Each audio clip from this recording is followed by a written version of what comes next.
Of all the things I expected the former president to say, I did not have that one on my bingo card.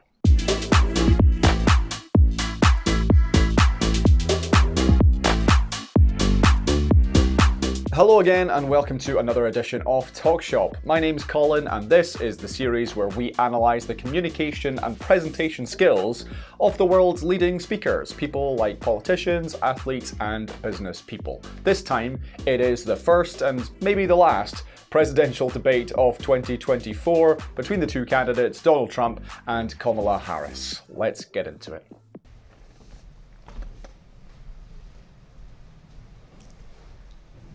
Kamala Harris.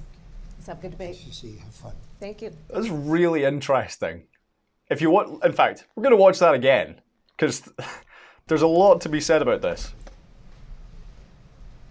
All right, I'm pausing it here because, as you can see, even a few frames into the shot, Donald Trump is going straight for his podium, whereas Kamala is straight across the floor making a beeline towards the former president. And that's obviously a tactic. They've decided, the campaign team have decided in advance, when you get on this stage, go and shake his hand. And that, in their mind, may throw him off. And if you look at the way he hesitates, he almost slows down. He's walking very slowly already, but let's keep going again. Kamala Harris. Yeah. Let's have a good debate. Nice to see you. Have fun. Thank you. They have an exchange of pleasantries. I'm convinced that that was an unexpected moment for Mr. Trump. Interesting stuff.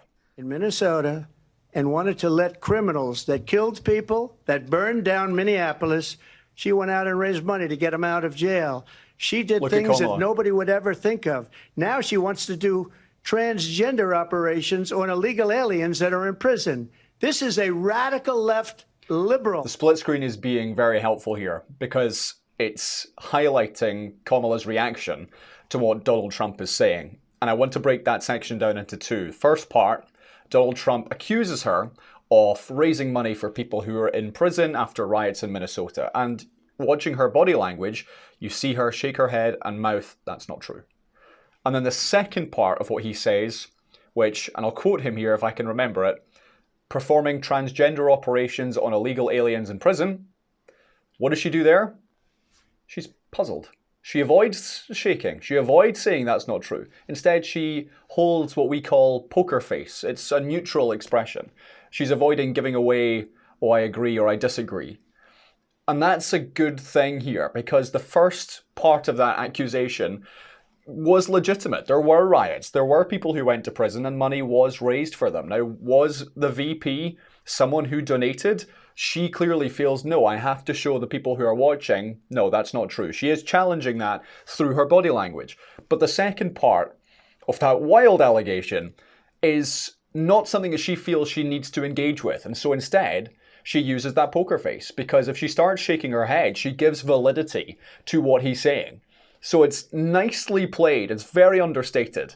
But it's the kind of example that shows how powerful body language can be. Let's keep going.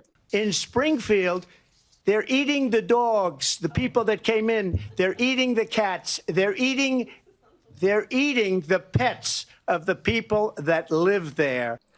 Of all the things I expected the former president to say, I did not have that one on my bingo card. I want to talk about the delivery though, because sure, I'm going to leave the substance of that allegation to one side.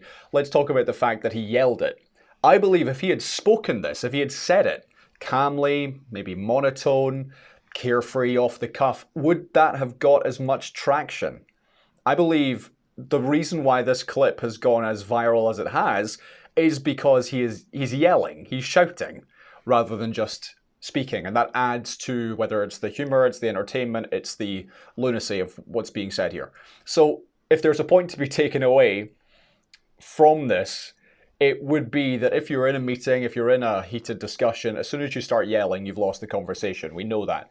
If you're in front of an audience, even if what you're proposing is bold, is beyond the realms of reality, if at least you say it calmly, if you say it as if you would speak it, then okay, fine. People can either take it on board or they can ignore it. The problem is, if you descend into shouting, that's what people are going to remember. This will be one of many things I will remember so far. All right, this next section is about rallies.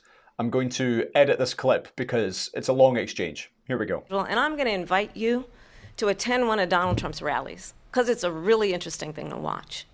You will see during the course of his rallies, he talks about fictional characters like Hannibal Lecter. He will talk about windmills cause cancer. And what you will also notice is that people start leaving his rallies early out of exhaustion and boredom. First, let me respond as to the Please. rallies. She said people start leaving. People don't go to her rallies. There's no reason to go.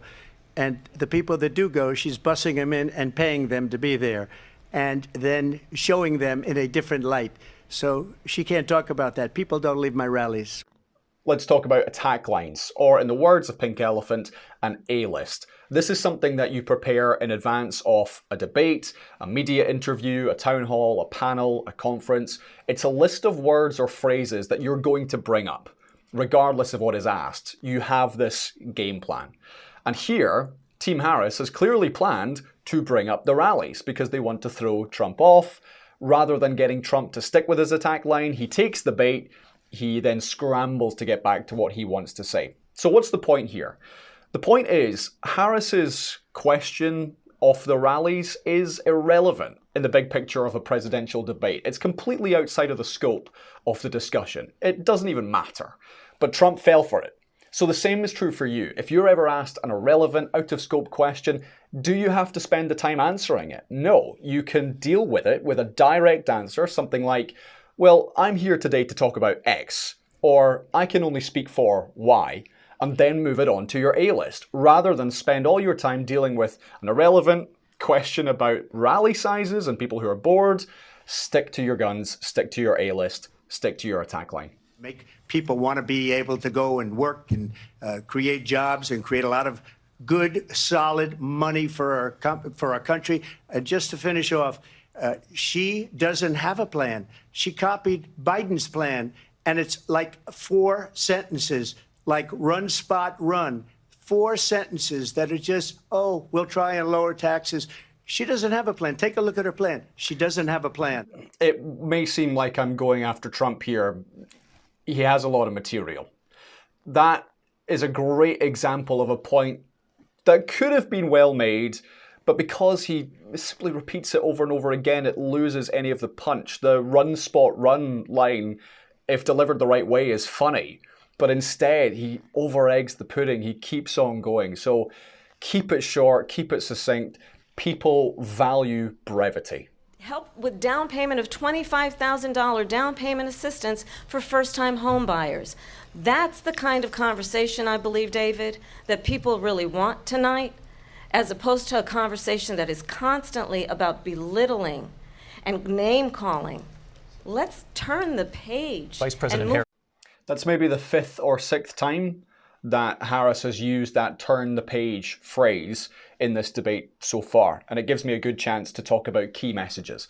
When you want to convince an audience of a new direction or perhaps putting forward a new idea, what's important is that people leave that interaction with a clear idea of what your message is. And part of that is embedding phrases now and again throughout your communication or throughout your speech. And here, it's clear that the team have planned in advance that turn the page is one of those key messages. The problem is there's a fine line between embedding a phrase and using that phrase throughout versus hammering people over the head with the same phrase again and again and again until it becomes almost parody. So this is on the tipping point of, I feel she's used it a lot. We have turned a lot of pages, and I'm wondering if the next phrase is going to be a new chapter in this great country, because that seems to be where it's going. So if you're using key messages, use them wisely and pick your moments. Move forward, that we turn the page on this same old tired rhetoric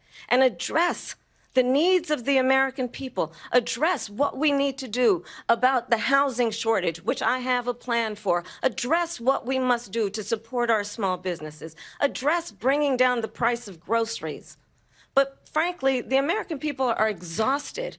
Harris is doing something very interesting, which is about a third of her eye contact is to the camera. And the other times she's looking at the moderator and then to her opponent. What Trump is doing is, from what I've seen so far, he's only talking to the moderators who are starting the conversation every time. And the point here is that even if you are doing an in-person presentation, if there is a laptop with people on a Teams call who are also there, it is up to you to include them because they're part of the audience too. So rather than simply address the people in front of you, what about the people online? Something that I was taught about 12 years ago was similar. If you were co-hosting something on TV, you had to move your eye contact, sometimes to the camera, sometimes to your co-host, then to the notes, co-host, camera, notes, camera. Change it up rather than simply staring a hole through the audience. And so it's up to you to do the same thing. Include everybody, those who are watching at home, as well as those in front of you. I rebuilt our entire military. She gave a lot of it away to the Taliban. She gave it to Afghanistan. What these people have done to our country, and maybe toughest of all, is allowing millions of people to come into our country. Many of them are criminals, and they're destroying our country. The worst president, the worst vice president in the history of our country. President Trump, thank you. And really unsure how to respond to what the former president ended with there, but that is our debate, 1 hour 45 of it. And Trump, he's an enigma, he's an anomaly. The things he does as a communicator, I would encourage everyone to avoid. But look, it does work. He has hundreds of millions of supporters, he's a former president, the race looks really tight. So what it is that he's doing that's working, I believe, is the image that he's portraying. He portrays himself as someone who can fix problems, who can repair what's destroyed, and he's very much on the attack the whole way through. So that's what we saw at the end there. From a comm standpoint, Kamala Harris won that one for me. I thought her body language throughout was very good because she is visibly disagreeing with the points that are made when they're valid, and then when they're irrelevant, things like being called a Marxist, she's neutral and she avoids pushing back at all because then that legitimizes the comments. So that's good technique. From Trump, he is making some legitimate points, but he ties himself in knots by saying the same things over and over again, and the point and the impact gets lost, and also the delivery is at 11 when at times he needs to rein it back in because then it would land with more of a punch. For both of them, they can work on the specifics because we hear a lot of that blue sky thinking, a great future, a bright opportunity, turning the page. Give me some numbers, give me some stats. I believe that does say a lot about culture because if this were a British audience, you'd have people saying, where are we getting the money from? How much is it going to cost? And that was absent from this debate at least. I trust you've enjoyed this edition of Talk Shop as much as I have, and if you want to learn how you can improve your own communication skills, you can do with our e-learning academy. These are video-based courses on things like dealing with the media, writing better in business, and giving great speeches as well. And if you use the discount code TALKSHOP, you'll get 35% off the cost of whatever you buy. Until next time, smile and speak slowly.